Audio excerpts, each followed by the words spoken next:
Good morning and welcome back. You're watching World News and I'm your host, Klaudia Czerwińska. As Russia attacked Ukraine overnight, Poland has scrambled its jets to secure its own airspace. The operational command of the Polish armed forces issued a statement this morning saying that relevant forces and assets remained on standby for an immediate response. The airports in Radom and Lublin have been temporarily closed to ensure that military aviation operations proceed without interference, the Polish Air Navigation Services Agency has said. In connection with the Russian Federation's attack on targets located on Ukrainian soil, Polish and Allied aircraft were deployed to patrol the airspace. Following standard operating procedure, the operational commander of the Polish armed forces mobilized all available forces and assets at his disposal. Fighter pairs and early warning aircraft on duty were scrambled, and ground-based air defense and radar systems were brought on high alert. These measures are preventative in nature and are aimed at securing and protecting Polish airspace, especially in areas adjacent to regions of Ukraine currently under attack. Overnight into Thursday, the Russian army attacked Zaporizhzhia, leaving 11 people wounded and destroying a residential building. While rescue and cleanup operations are going, it is not clear whether more people were wounded in the strike.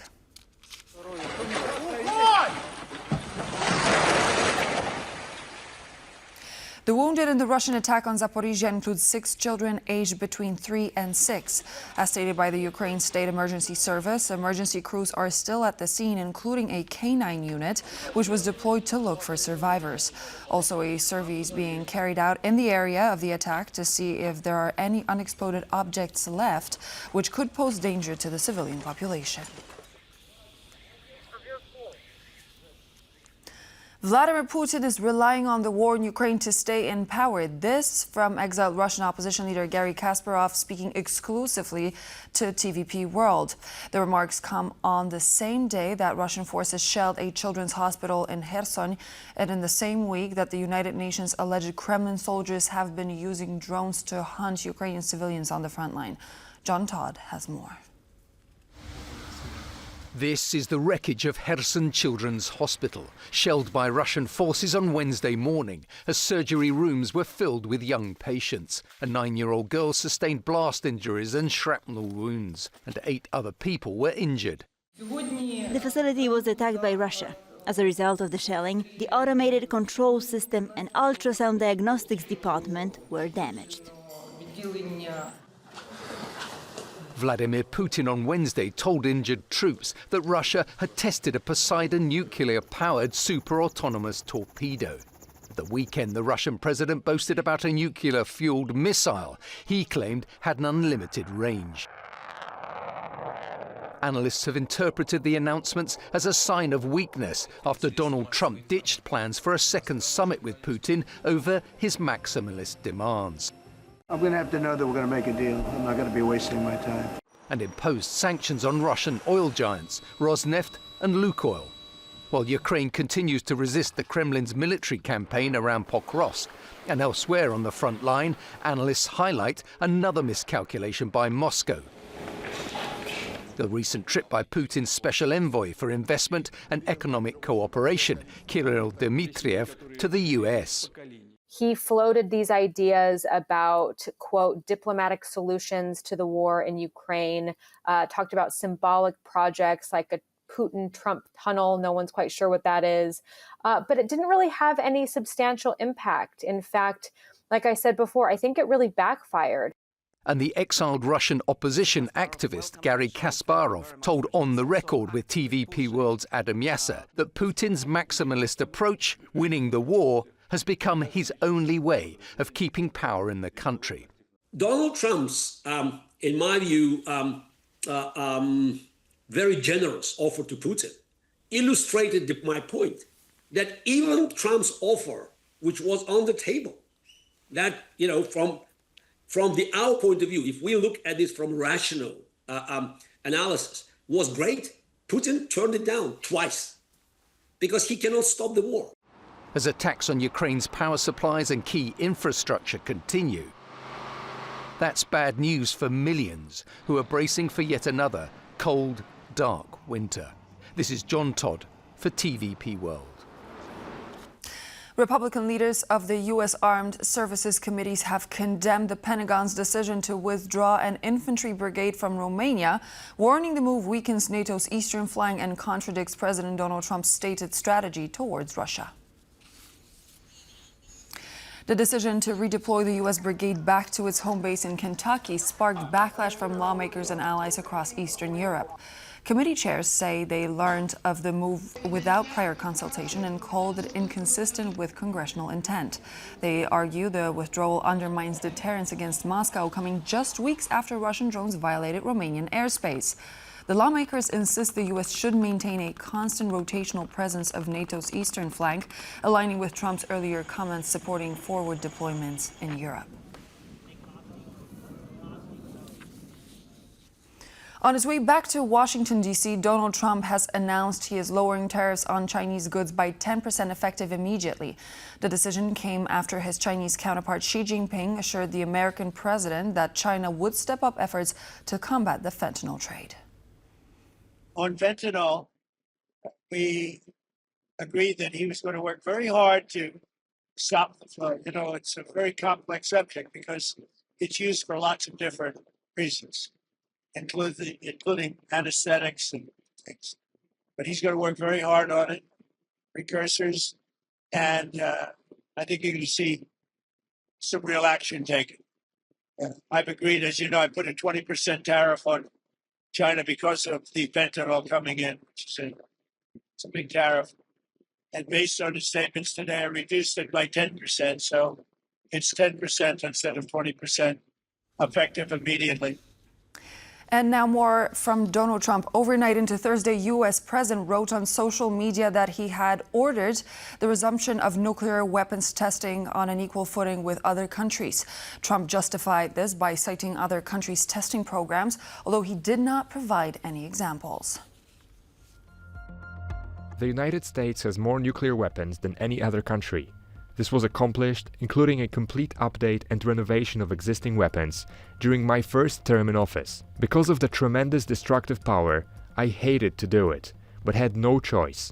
Russia is second, and China is a distant third, but will be even within 5 years. Because of other countries' testing programs, I have instructed the Department of War to start testing our nuclear weapons on equal basis. That process will begin immediately. With over 90% of the votes counted, the centrist D66 party and Geert Wilders' Party for Freedom are both projected to take 26 seats in the lower house of the Dutch parliament. The People's Party for Freedom and Democracy took third place, earning 22 seats, while the Green Left Labour Alliance came in fourth with 20 seats. This marks a large loss of support for the far right, while the centrist party made the biggest gains and nearly tripled its seats. While exit polls had indicated a two-seat victory for the progressive D66, in the early hours of Thursday, the party lost its lead. The shift, however, is unlikely to change the composition of the next Dutch government, as all major parties ruled out entering a coalition with Wilders. The Dutch election was seen as a bellwether for far-right parties in Europe and their ability to expand their reach. 76 seats in the Dutch parliament are needed to form a governing coalition, which means that at least 4 parties are required. One scenario is a coalition made up of the D66, Christian Democrats, VVD and the Green Left Labour Party Alliance. Building a coalition, however, won't be easy, and talks are expected to take months. But what was the broader reaction to the results of the election taking place in the Netherlands? The Democrat 66 party leader Rob Jetten said that the Dutch want to say goodbye to the Geert Wilders era.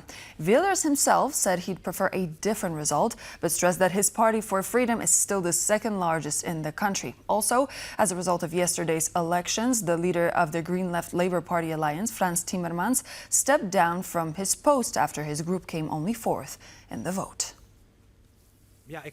I would have preferred a different result.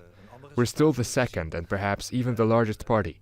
We'll have to wait and see. It's a neck-and-neck race now with D66 to see who will emerge as the victor. We haven't seen a definitive result yet, but I would have preferred to see 30 or more seats, of course. What I personally noticed during the campaign was that our positive message resonated with many Dutch people. How can we say goodbye to the Wilders era and truly seek cooperation again to move the country forward. It's not only a fantastic result for D66, but also for several other parties that have also embraced this politics of hope and connection. It's also clear that, for whatever reason, I haven't been able to convince enough people to vote for us. So it's time for me to step back and hand over the leadership of our movement to the next generation. It's not up to me any longer. Tonight, I am stepping down as your party leader.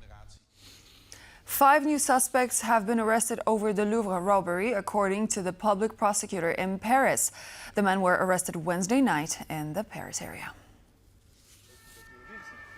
One of the detainees is considered to be the main suspect in the case. The robbery saw 88 million euros worth of items stolen from the world's most visited museum.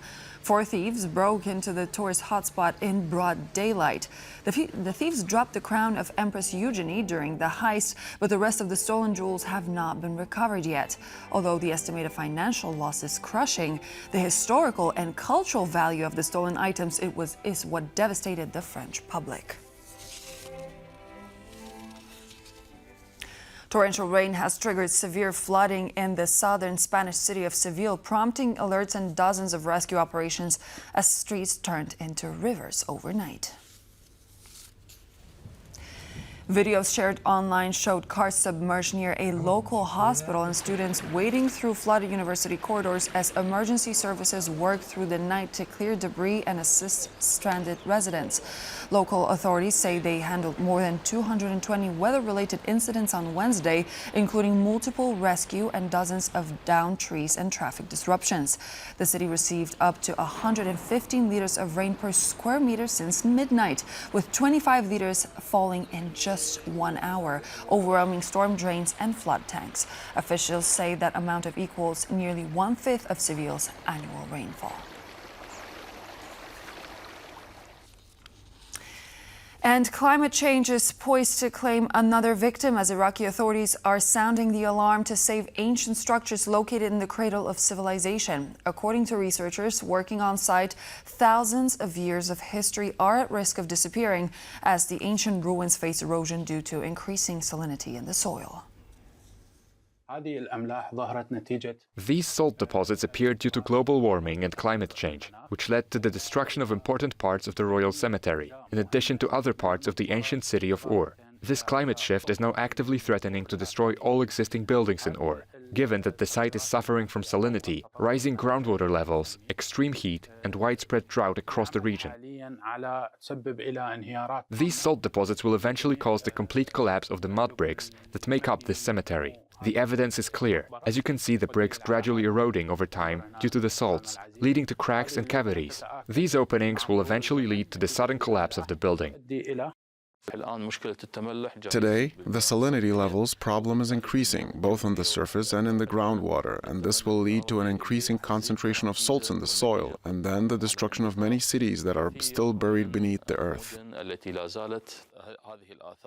These archaeological sites urgently require attention and action.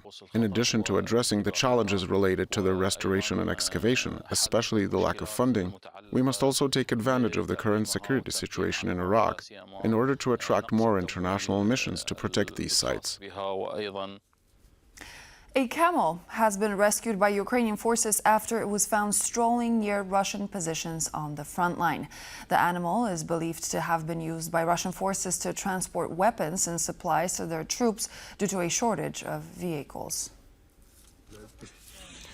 A video posted on Telegram on October 28th shows a 2-humped camel tied to a Ukrainian pickup truck. In the video, the animal also seems unshaken by an M113 armored personnel carrier billowing smoke after an FPV strike. This wouldn't be the first time during Russia's invasion of Ukraine that Moscow's forces employed pack animals on the front lines. Back in February, the Kyiv Post reported that Russia was turning to donkeys and horses to compensate for its equipment losses.